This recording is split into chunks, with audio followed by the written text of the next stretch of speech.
अवमाननावाद मुकदमा फिर हाईकोर्ट में दाखिल किए और अब जब अवमाननावाद दाखिल किए तो उसके बाद नगर विकास विभाग हरकत में आया और उसमें नगर विकास विभाग को हाईकोर्ट के द्वारा 20,000 रुपये का फाइन अधिरोपित किया गया। फाइन का भी राशि दिया।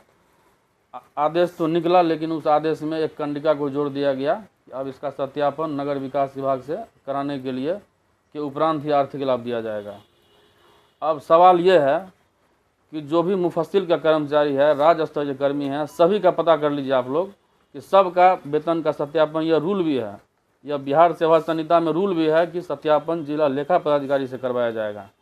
लेकिन नगर विकास विभाग के डोम मेहतर भंगी कर्मचारी को, जो समाज के सबसे निचले पायदान पर कर्मचारी रहते हैं, उनका सेवा पुस्तिका ले करके नगर विकास आइए, नगर विकास में चढ़ावा चढ़ाइए, उसके बाद जाकर के वेतन का सत्यापन करवाइए। तो इससे नगर निकाय कर्मी परेशान है। उस आदेश के बाद भी अभी भी राज्य में 90% नगर निकाय में सप्तम वेतन पुनरीक्षण का लाभ नहीं मिल पाया है। तीसरा है दैनिक पारिश्रमिक आउटसोर्सिंग कर्मी सेवा कर्मचारियों को नियमित किया जाए। 1,885 से बढ़ा करके 11,12,90 किया गया था सरकार के संकल्प संख्या 5940 दिनांक 5/6/93 के द्वारा कि जो कर्मी 240 दिन काम कर लिया है उसको नियुक्ति में अधिमानता दी जाएगी।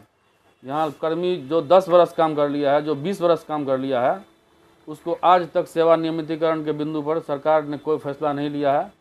एक कमेटी बनी थी 2012 में आंतरिक वेतन समिति का रिपोर्ट है, जिस पर वित्त विभाग के कमिश्नर भी उस समिति के मेंबर थे और उनका सबका संयुक्त हस्ताक्षरित प्रतिवेदन है, लेकिन उस प्रतिवेदन को भी लागू नहीं करवाया जा सका।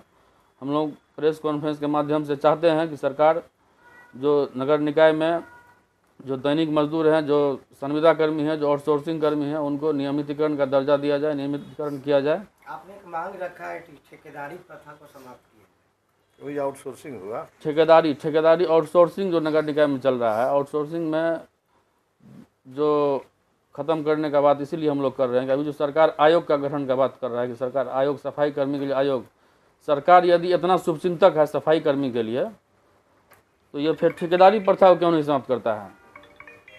सरकार सब कुछ को, नगर पालिका के अस्तित्व को समाप्त करके नगर पालिका को पंगु बनाने के लिए, समझे, नगर पालिका अधिनियम के सारे धाराओं को विलोपित कर दिया। नगर पालिका अधिनियम की धारा 36, धारा 37, धारा 38, धारा 39, बिहार नगर पालिका सशक्त अस्थायी समिति कार्य संचालन नियमावली 2010 की धारा 10 उपधारा क में यह प्रावधानित है कि सभी शक्तियाँ नगर पालिका के अस्थायी समिति और बोर्ड में निहित होगी।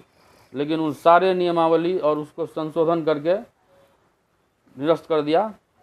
और ठेकेदारी प्रथा, कर्मचारियों की जो मांग है उसमें कार्यपालक अधिकारियों का तबादला भी शामिल किया गया है, तो उसको आप लोग ने हाई कोर्ट में पेश किया है, क्या बोले, केस भी आप लोग ने किया उसको? हाँ, केस किया है हाई कोर्ट में। केस इसलिए किए हैं कि जब हम लोग अपना समस्या लेकर सरकार के पास जाते हैं तो सरकार कहता है कि नगर निकाय सक्षम है।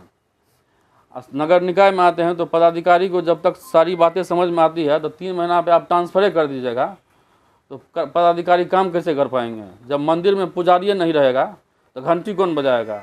इसी प्रकार नगर परिषद में यदि कार्यपालक पदाधिकारी ही नहीं रहेंगे तो वेतन प्रधान सचिव देंगे या नगर विकास मंत्री लेंगे? इसका जवाब दे नगर विकास मंत्री। कोई संतुष्टजनक अगर आपके पास जवाब नहीं आएगा तो आगे जो है Bihar local bodies employees federation क्या करेगा? अनिश्चितकाल हड़ताल पर जाएगी। बोलिए आप।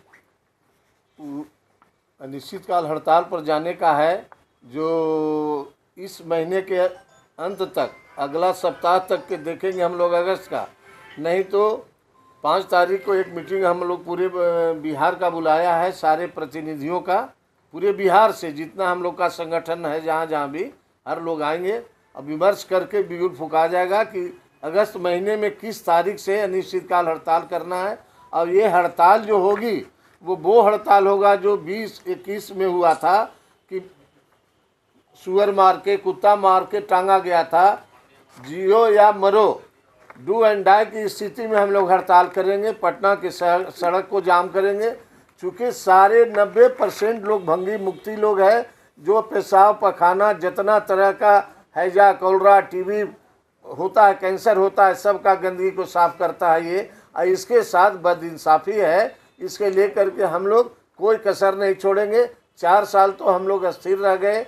हम लोग का हड़ताल का अल्टीमेटम हर साल देते चले गए कि अनिश्चितकाल हड़ताल पर जाएंगे। आश्वासन हाई कोर्ट से, आश्वासन सरकार से वार्ता मिल जाती थी तो स्थगित कर देते थे।